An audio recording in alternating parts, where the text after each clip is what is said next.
সামনে যে আছে অস্মিতা দাস ক্লাস 6 থেকে 12 আমার এখানেই পড়েছে, এই বছরই পাস আউট হলো। তো সেই ওর এখানকার এক্সপিরিয়েন্স বা একাডেমিক জার্নিতে আপস অ্যান্ড ডাউন যেটুকুনি লিটল বিট ছিল সেটা একটু জানবো। মানে প্রথমেই বলে রাখি, আমার এখানে যেহেতু মানে অনেকটাই বিডি স্টুডেন্টের আধিক্যটা বেশি, ডমিনেন্স বেশি বলা যায়, ও কিন্তু এক্সেপশন, মানে ফিউচার ক্যাম্পাসের স্টুডেন্ট। স্কুলটা এখানে ম্যাটার করে না, কিন্তু অনেকের ধারণা থাকে যে এখানে এই স্টুডেন্ট পড়ে বেশি বলে আমার বাচ্চা প্রায়োরিটি পাবে না বা এই হয় না। তো ও সেই নিত্যা অন্তত ভেঙেই দিয়েছে। এরকম আরও আছে লোক, আমি অ্যাটলিস্ট ওরটা নিয়ে বসছি। তো মানে আমার বলার উদ্দেশ্য এই কথাটা এই যে ও তো ভালো, মানে যে ভালো এবং যে নিজে হার্ড ওয়ার্কিং, স্কুল এগুলো ম্যাটার করে না, মানে সেখানে সবকিছুই ইজ আউট হতে থাকে। যাই হোক, ওর এক্সপিরিয়েন্স আগে ওর মুখে শুনি, বলো। হ্যাঁ, আমি এখানে ক্লাস 6 থেকে পড়ি, মানে পড়তাম, কিন্তু যাই হোক মানে শেষ হতেই হতো। কিন্তু ক্লাস 6-এ আমি যখন আসি তখন আমি কিছুই পারতাম না, একদমই মানে খুবই কাঁচা ছিলাম অঙ্কে, সায়েন্সে, যাই হোক। তো স্টার্টিংয়ে স্যার আমাকে আলাদা করেই নিতেন।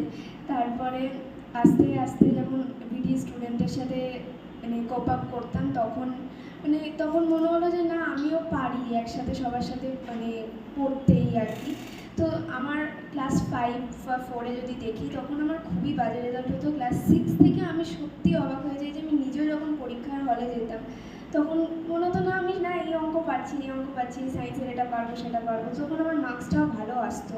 তারপরে 10-এ তো অনেক অনেক স্যার এক্সাম নিতেন, মানে লাস্টের দিকে এত এত মক টেস্ট, শুধু এখানে আসতাম আবার যেতাম আবার একটা এক্সাম, শুধু এই চলতো। তার মানে আস্তে আস্তে না একটা প্র্যাকটিসের মধ্যে এত ভালো মানে সব কিছু হয়ে গেছিলো, ম্যাথস বলুন সায়েন্স।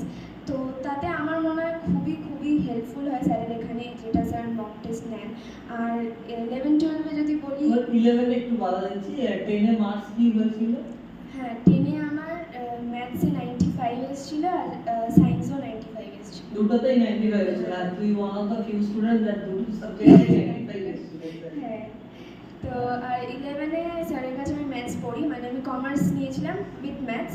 মানে এখানেও আমি একটু বলি, মানে ওর অনেক কিছুই এক্সেপশন আছে যেগুলো গতানুগতিকের বাইরে। ও মানে ও এত ভালো রেজাল্ট করেছিল 10-এ, ও চাইলেই সায়েন্স নিতে পারতো। ইভেন আমি যেটুকুনি শুনেছি, ওর স্কুলে ওকে ফোর্স করেছে সায়েন্স নেওয়ার জন্য। ও যেহেতু সিএ পড়তে চায়, ও তাই ওর স্পেশাল মানে ও সেখানে ও নিজের মতো করে কমার্স নিয়েছে। তো মানে এখানেও বলার যে যার যেটা ভালো লাগে সেই স্ট্রিম নিয়েই পার্সু করা উচিত, সেখানেই মানুষের উন্নতি, সেখানেই ভালো লাগা। মানে নো সাবজেক্ট ইজ গ্ল্যামারাস, মানে if you are good everything will become glamorous. সে তুই যেই সাবজেক্ট নিজে ভালো হলে সব সুন্দর হবে। তো এবার বল তোর 11 হ্যাঁ, 11-এ আমি ম্যাথস এখানে পড়তাম। তো তারপর একটু হলেও আমার মনে হয় আমি তখন একটু গাফিলতি দিতাম, মানে ফাঁকিবাজ হয়ে গেছিলাম, কিন্তু তাও স্যার ধরে রাখতো না, এটা অস্মিতা তুই এটা কর ওটা কর, এরকম আর কি। তারপর 11-এ ভালোই করি। 12-এ লাস্টে আমি মনে হয় একটু ক্লাস অফ করেছিলাম, কিন্তু স্যার যা নোটস দিত মানে গ্রুপে, সেগুলো পড়তাম বাড়িতে। আর এমনিতে স্যারের মানে গাইডেন্স। তোর পার্সেন্টেজ কত এসেছিল লাস্টে? আমার ম্যাথসে আমার 92। ম্যাথসে 92, এমনি ওর ইকোনমিক্সও ছিল, সেটা 98 ও পেয়েছে। মানে অনেক সাবজেক্টেই ভালো করেছে। মানে আমার মানে ওর জার্নিটা না একটু অনেক রকম, মানে ওর সব মনে আছে কিনা জানি না। আমি ওর ভিডিওটা একটু মানে আমার একটা মনে পড়ছে ঘটনা। এক তো হচ্ছে মাঝে মাঝে বলছে পড়তাম, এখানেও আমার একটু নস্টালজিক লাগছে। একটা ওকে দেখে মনে হয় না 12 পাস, ছোট্টখাট্ট একটা মেয়ে। আর হচ্ছে সবই পাস হয়ে গেছে, সেটা তো হবারই, ও যেরকম বললে একটা দিন তো সবই শেষ হবে। তো কিন্তু মানে 10-এ যখন মানে ও বলছিল যে আলাদা করে প্রথমে যখন ও স্টার্ট করেছিল, তখন ওর সিলেবাসটা অবশ্যই স্কুলের কভার করতাম, কিন্তু এখানে ওরও ক্রেডিট যে আমি ধরুন বিডি সিলেবাসে গিয়ে গেল ওর স্কুলের বাইরে, অন্য কোনো স্কুলেরও যদি সিলেবাসে, ও কিন্তু সেটাও নিয়ে নিত। এই জায়গাটাও ওর ক্রেডিট। মানে এই স্পিরিটটা থাকা চাই যে আমি শিখতে এসেছি, এটা কোনো সিলেবাসে কাউন্ট হতো না। Obviously I have to cope up with my school syllabus, কিন্তু ওটার বাইরে যদি একটু নিতে পারি কেন নেব না, সেটা কিন্তু খুব উইলিংলি নিয়েছিল এবং ওর গার্জিয়ানও খুব সাপোর্টিভ ছিল। এখানে 10-এরও আমার একটা কথা মনে পড়ে, একবার ওর সিলেবাসে আমরা 3টে চ্যাপ্টার পিছিয়ে গেছিল, ওর মা এসেছিল আমার কাছে।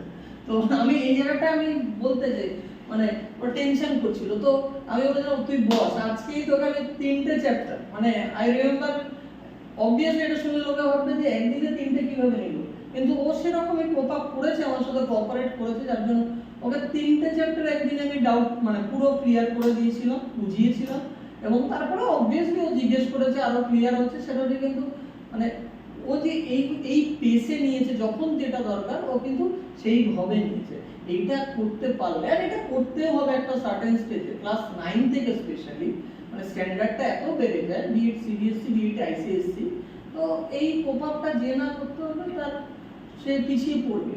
এবং ও যে মানে 10-এ এত ভালো করলো, 12-এ এত ভালো করলো, 12-এর শেষে একটু ফাঁকি ছিল বলছিল, কিন্তু যেটুকুনি নোটস দিয়েছি বা যেটুকুনি অনলাইন ক্লাস বা অফলাইন ক্লাস করেছে, তো এটা ওরই ক্রেডিট, ও এত সুন্দরভাবে নিজের একাডেমিক কারিকুলাম সাজিয়েছে, আজকে ও মানে জেভিয়ার্সে ভর্তি হয়েছে। অল দ্য বেস্ট রশ্মিতা, আমি আজকে দিনে তোর সিএ বল বা অন্য কিছুও করতে চাইলে সেই স্বপ্ন পূরণ হবে আমি জানি। তো এটাই বলার যে নিজের গোল বা ক্ল্যারিটি থাকবে আমি কি করতে চাই, লক্ষ্য স্থির থাকবে, সে ঠিক এগোবে। তো এর জন্য ওরই প্রশংসা পাবো। Thank you.